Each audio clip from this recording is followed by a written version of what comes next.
Hello students, आज हम फिर हाजिर हैं एक नई वीडियो के साथ। स्टूडेंट्स, आज हम करेंगे डायरी का एक पन्ना। इसकी व्याख्या हमने प्रीवियस वीडियो में कर लिया था। आज हम इसके प्रश्न उत्तर करेंगे। ठीक है, पहला प्रश्न क्या है। 26 जनवरी 1931 के दिन को अमर बनाने के लिए क्या क्या तैयारियां की गई थी। ठीक है, हमने पढ़ा था कि 26 जनवरी 1930 में जब पहली बार झंडा फहराया गया था तो कलकत्ता वासियों ने उस पर कोई सहयोग नहीं दिया था। इस बार उन्होंने बढ़ चढ़ कर भाग लिया था और केवल प्रचार में उन्होंने 2000 रुपये खर्च किए थे। उस टाइम पे वो घर घर जाकर लोगों को इसके लिए उकसाया था। ठीक है, तो क्या है, क्या लिखेंगे आप। 26 जनवरी 1931 के दिन को अमर बनाने के लिए कलकत्ता वासियों ने अपनी तैयारियां अनेक तरीकों से की थी। उन्होंने अपने घरों को खूब सजाया था और शहर के प्रत्येक भाग को झंडों से सजाया था। कुछ लोगों ने तो अपने घरों और दुकानों को ऐसे सजाया था मानो स्वतंत्रता प्राप्त हो गई हो। ठीक है, और 4:30 बजे मॉन्यूमेंट के नीचे झंडा फहराने का आयोजन किया गया था। अगला प्रश्न। आज जो बात थी वह निराली थी। किस बात से पता चल रहा था कि आज का दिन अपने आप में निराला है, स्पष्ट कीजिए। क्या है इसका। 26 जनवरी का दिन अपने आप में निराला था क्योंकि इस दिन कलकत्ता वासी हर वो संभव प्रयास कर रहे थे। ठीक है, हर वो संभव प्रयास कर रहे थे। भारी पुलिस बल की तैनाती के बाद भी लोग निर्भय होकर जुलूस में शामिल हो रहे थे। स्त्रियां भी जुलूस में बढ़ चढ़कर भाग ले रही थीं।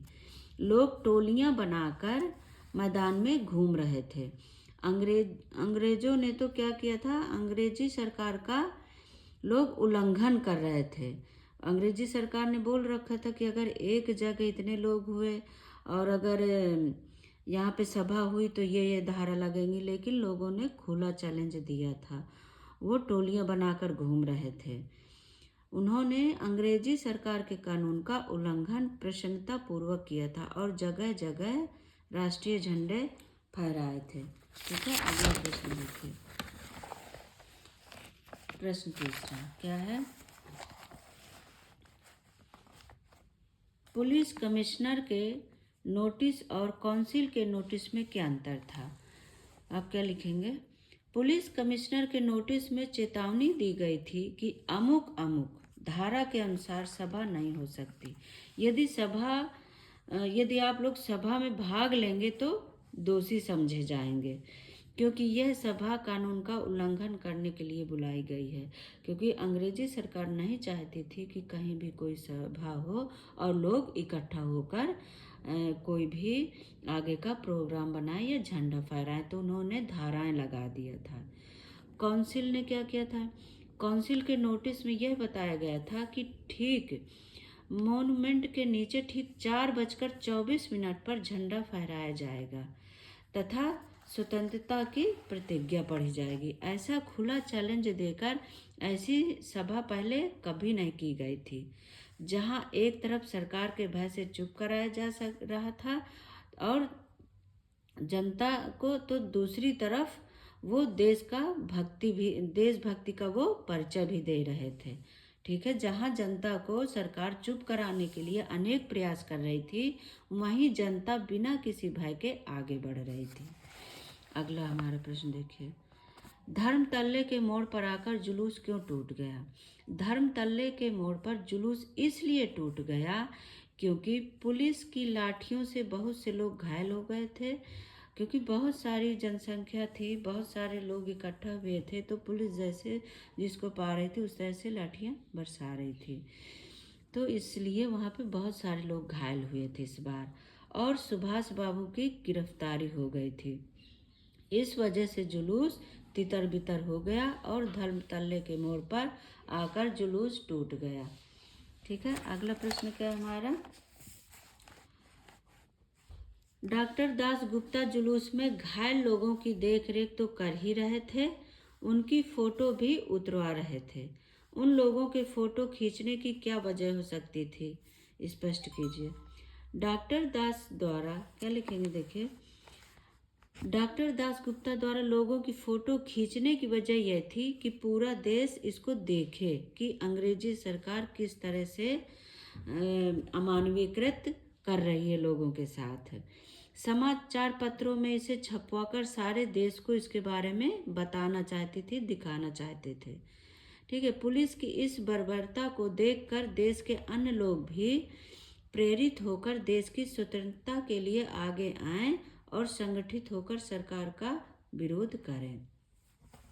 ठीक है। अगला प्रश्न देखिए। अब क्या है कि निम्नलिखित प्रश्नों के उत्तर 50 से 60 शब्दों में लिखिए। देखिए, आपके दो तरीके से प्रश्न आते हैं, एक तो आते हैं 25 से 30 और दूसरा 50 से 60। प्रश्न कुछ भी पूछ लिया जाए, आपने ये लेसन पढ़ रखा है तो आप अब उसी अनुसार अपनी समझ के अनुसार इसमें घटा और बढ़ा सकते हैं, उसकी क्वांटिटी कम कर सकते हैं और बढ़ा भी सकते हैं। ठीक है। तो अगला प्रश्न क्या है, अब ये आपको उसमें क्या कह रहा है, आप ज़्यादा में लिखना है, आपको 50 से 60 शब्दों में इसको लिखना है।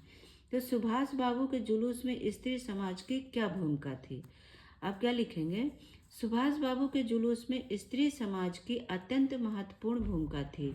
स्त्रियों ने अपने अपने तरीकों से जुलूस निकाला। मारवाड़ी बालिका विद्यालय में झंडो उत्सव मनाया गया, जिसमें जानकी देवी और मदालसा बजाज जैसी स्त्रियों ने भी भाग लिया था। ठीक है।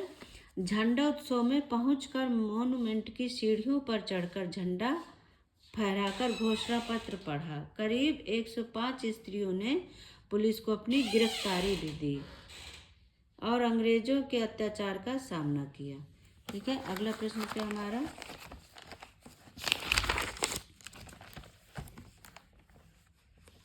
जुलूस के लाल बाजार आने पर लोगों की क्या दशा हुई, इसमें आप क्या लिखेंगे, जुलूस के लाल बाजार पहुंचते ही पुलिस ने भीड़ पर लाठियां बरसाना शुरू कर दिया।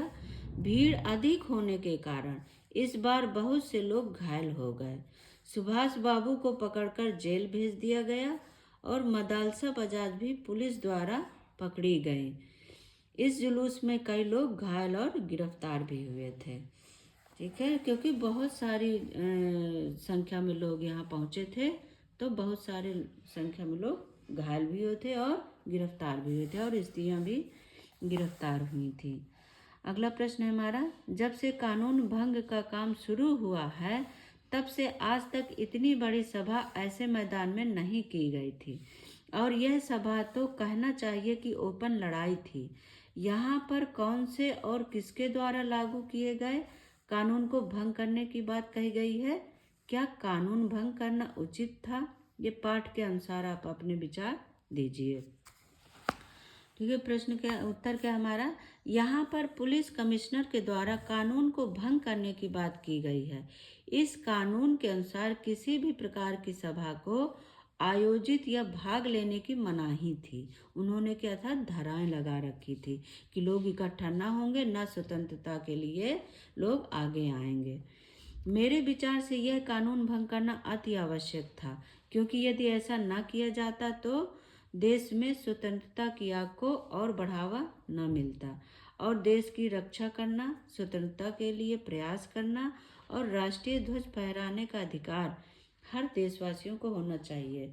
ठीक है। इसमें हमें आगे आकर बढ़ चढ़कर हिस्सा भी लेना चाहिए देश की रक्षा करने के लिए। अगला प्रश्न है हमारा, बहुत से लोग घायल हुए, बहुतों को लॉकअप में रखा गया, बहुत सी स्त्रियां जेल गईं, फिर भी इस दिन को अपूर्व बताया गया है। आपके विचार में यह सब अपूर्व क्यों है, अपने शब्दों में बताइए, लिखिए। मेरे अनुसार से यह दिन अपूर्व इसलिए था क्योंकि इससे पहले स्वतंत्रता में इतने बड़े स्तर पर जुलूस नहीं निकाला गया था और ना ही इस प्रकार से सरकार को खुली चुनौती दी गई थी। स्त्रियों ने भी इसमें बढ़ चढ़कर भाग लिया था और अपनी गिरफ्तारी भी दी थी, और बहुत से लोग घायल हुए और जेल में बंद किए गए थे। ऐसा कलकत्ता में पहली बार हुआ था। ये जो 1931 में हुआ था, ये बहुत बड़ी सभा हुई थी और इतना मतलब सरकार को जनता ने खुला चैलेंज दिया था। उन्हें कोई भय नहीं था सरकार को, उन्हें सिर्फ अपनी आज़ादी चाहिए थी। तो इस तरह से हमने स्टूडेंट्स ये प्रश्न उत्तर पूरे किए हैं। अब इनकी क्वांटिटी आप अपने समझ से बढ़ा और घटा सकते हैं, जैसा कि आपके प्रश्न पत्र में पूछा जाए। ठीक है, अगले देखिए, इसमें मैं आपको ये क्या संधि विच्छेद समझा देती हूँ। ठीक है, तो क्या श्रद्धा प्लस आनंद क्या बनेगा? श्रद्धानंद। प्रति प्लस एक प्रत्येक। पुरुष प्लस उत्तम क्या बनेगा? पुरुषोत्तम। झंडा प्लस उत्सव तो क्या बनेगा? झंडोत्सव। पुनः प्लस आवृत्ति तो क्या बनेगा? पुनरावृत्ति। ज्योतिर प्लस मय ज्योतिर्मय बनेगा। तो स्टूडेंट्स, इस तरीके से हमने आज इसके क्वेश्चन आंसर पूर्ण किए डायरी पन्ना की। अगला लेसन में ज़रूर जल्दी लेकर हाजिर होंगी। आप मेरी वीडियो देखें, कहीं आपको कोई परेशानी आए तो आप ज़रूर कमेंट करके पूछें।